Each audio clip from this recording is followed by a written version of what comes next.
आज का वीडियो बहुत ही इम्पोर्टेंट है। चलिए समझा जाए कि ऊर्जा के प्रकार जो हैं उसे कैसे हम तैयार करें। मैं तो छोटी कक्षा में था तो मैं ऊर्जा के प्रकार को समझ ही नहीं पाता था कि परंपरागत क्या है, गैर परंपरागत क्या है, नवीकरण क्या है, अनवीकरण क्या है। मैं बहुत कंफ्यूज रहता था। तो इसको हमने तैयार कैसे किया? नागा साधु से तैयार किया। नागा साधु, नागा, नागा साधु, अपने दिमाग में रखिए। नागा साधु की मैं बात कर रहा हूं। न से होगा नवीकरण और ग से होगा गैर परंपरागत। न से होगा नवीकरण और ग से होगा गैर परंपरागत।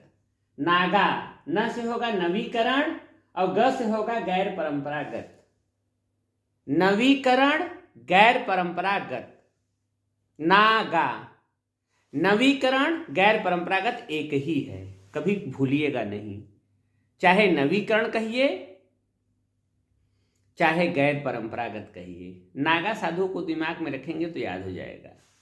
चाहे आप नवीकरण कहिए चाहे आप गैर परंपरागत कहिए, बात एक ही है। और नवीकरण का क्या अर्थ होता है? न से न समाप्त हो। नवीकरण का मतलब होता है न समाप्त हो। कंफ्यूज मत होइएगा, कंफ्यूज मत होइएगा। नवीकरण, नवीकरण, न समाप्त, नवीकरण, न समाप्त, न समाप्त। जो ऊर्जा न समाप्त हो उसे हम नवीकरण ऊर्जा कहते हैं।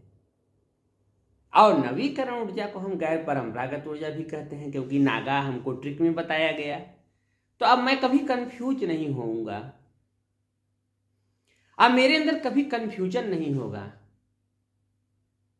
कि नवीकरण और गैर परंपरागत अलग अलग है कि एक ही है।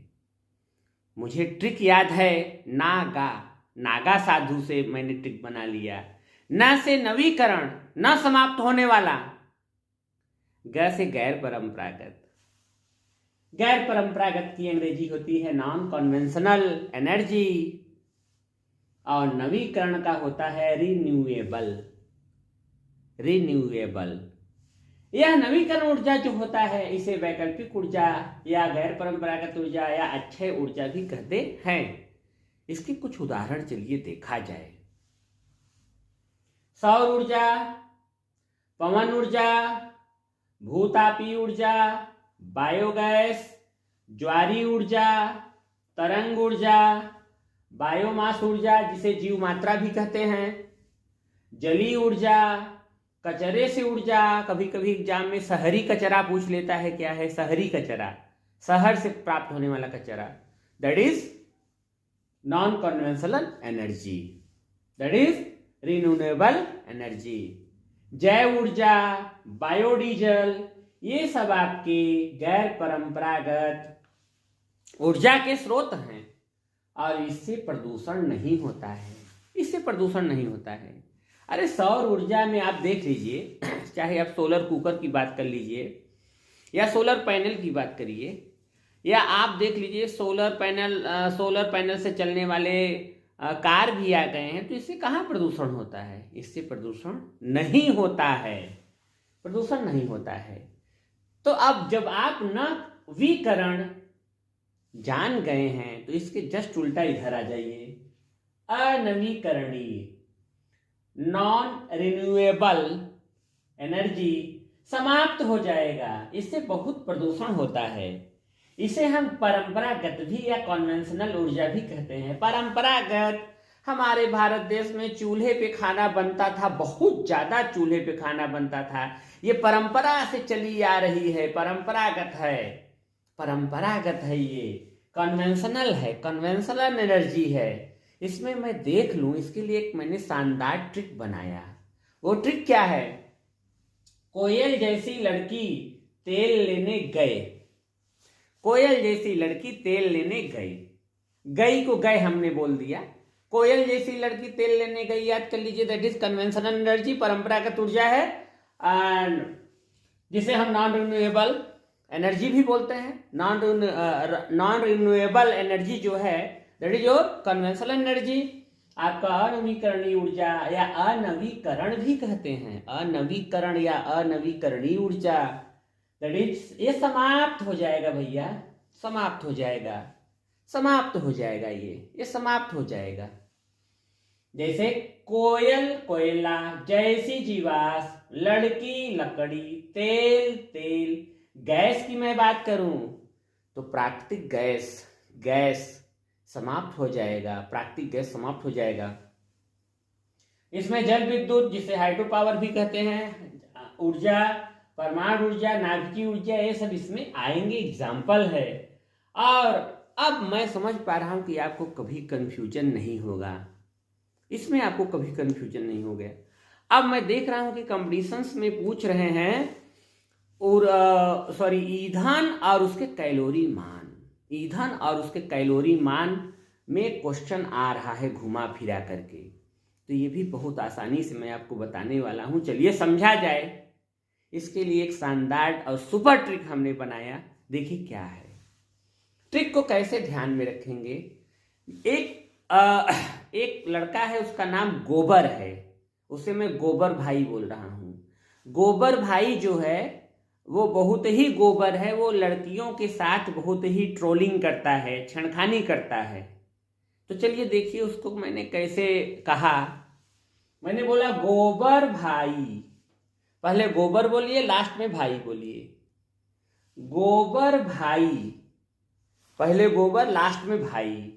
गोबर भाई, लड़की को ट्रोल करो ना, लड़की को ट्रोल करो ना। अब गोबर है तो लड़की को ट्रोल करेगा, लड़की का सम्मान तो कर नहीं रहा है। लड़की को ट्रोल करो ना, जल में कल, जल में कल, कल को हमने Cl लिया है और कल लिख दिया है। ट्रिक, अब देखते हैं ट्रिक का एक्सप्लेनेशन क्या है, बहुत अच्छा एक्सप्लेनेशन है। गोबर के जो उपले होते हैं 6000 से 8000 उसका किलो जूल प्रति ग्राम होता है, 6000 से 8000 किलोग्राम गोबर के उपले। इसका कैलोरी मान बहुत कम है। कभी कभी क्वेश्चन आ जाता है कि सबसे कम कैलोरी मान का ईंधन बताओ, तो आप बताएंगे गोबर के उपले। कहीं कहीं प्रश्न आ जाता है कि गाय के गोबर के उपले, तो इसको भी ध्यान रखिएगा। उसके बाद लकड़ी है, लड़की से लकड़ी है, लकड़ी आपका 17000 से 22000 है किलो जूल प्रति ग्राम। कोयला है 25000 से 30000 किलो जूल प्रति ग्राम। उसके बाद है पेट्रोल 45000, केरोसिन 45000, डीजल 45000। उसके बाद में से कोरोना से केरोसिन हो गया, ट्रोल से पेट्रोल हो गया, पो से कोयला हो गया, जल से डीजल हो गया, में से मेथेन हो गया, सी से हो गया CNG, एल से हो गया LPG। LPG को रसोई गैस भी कहते हैं। LPG is also called cooking gas. LPG को रसोई गैस भी कहते हैं। अब B से हो गया बायोगैस, H से हो गया हाइड्रोजन गैस। एग्जाम में आया क्वेश्चन कि सबसे ज्यादा कैलोरी मान किसका होता है, बायोगैस का होता है कि हाइड्रोजन गैस का होता है। दो विकल्प और दे दिया तो तमाम लोग बायोगैस लगा देते हैं, दैट इज रॉन्ग। बायोगैस नहीं होगा, हाइड्रोजन गैस का सबसे अधिकतम होता है। देखते हैं कुछ प्रश्न को। नवीकरणीय, परंपरागत और गैर परंपरागत ऊर्जा स्तर के आधार पर आइए कुछ प्रश्नों को देखा जाए जो कि एग्जाम्स में आए हुए हैं। देखिए पहला सवाल है आपका, तप्त भौम जल से किस प्रकार की ऊर्जा प्राप्त होती है। तप्त भौम जल से पूछ रहा है। विकल्प है जल विद्युत ऊर्जा, सौर ऊर्जा, भूतापीय ऊर्जा, नाभिकीय ऊर्जा। तो भौम जल की जब बात करेगा तो आप सीधा सीधा बोलेंगे कि ये भूतापीय ऊर्जा होगा, तो इसका विकल्प आपका C सही है। दूसरा सवाल देखिए, निम्नलिखित में से कौन सा नवीकरणीय ऊर्जा का स्रोत नहीं है। नवीकरणीय ऊर्जा का स्रोत नहीं है, सवाल में पूछ रहा है, नहीं है। 3 नवीकरणीय है, 1 नहीं है। तो देखिए ये जीवाश्म ईंधन जो है यही आपका नवीकरणीय ऊर्जा का स्रोत नहीं है। बाकी तीनों ऑप्शन जल विद्युत, पवन ऊर्जा, सौर ऊर्जा, ये नवीकरण ऊर्जा के स्रोत हैं, जल विद्युत, पवन ऊर्जा, सौर ऊर्जा, लेकिन यही जीवाश्म ईंधन आपका नहीं है। देखिए ये सवाल, निम्नलिखित में से कौन सा ऊर्जा का स्रोत कभी पर्यावरणीय प्रदूषण नहीं करता है? तो इसका आप देख लीजिए, विकल्प बी सही है, सौर ऊर्जा। सौर ऊर्जा कभी भी पर्यावरण में प्रदूषण नहीं करता है। सौर ऊर्जा को अक्षय ऊर्जा आप लोगों ने पढ़ा ही है, तो ये आपका कहीं प्रदूषण नहीं करता। नाभिकीय ऊर्जा, कोयला, पेट्रोलियम ये सब प्रदूषण करते हैं। नेक्स्ट क्वेश्चन है, निम्नलिखित में से क्या ऊर्जा का परंपरागत स्रोत है? परंपरागत स्रोत पूछ रहा है, परंपरागत स्रोत पूछ रहा है, तो जीवाश्म ईंधन ही आपका परंपरागत स्रोत है। जीवाश्म ईंधन ही आपका परंपरागत स्रोत है। और ये सौर ऊर्जा, ज्वार भाटा ऊर्जा, भूगर्भीय ऊर्जा, ये गैर परंपरागत स्रोत है।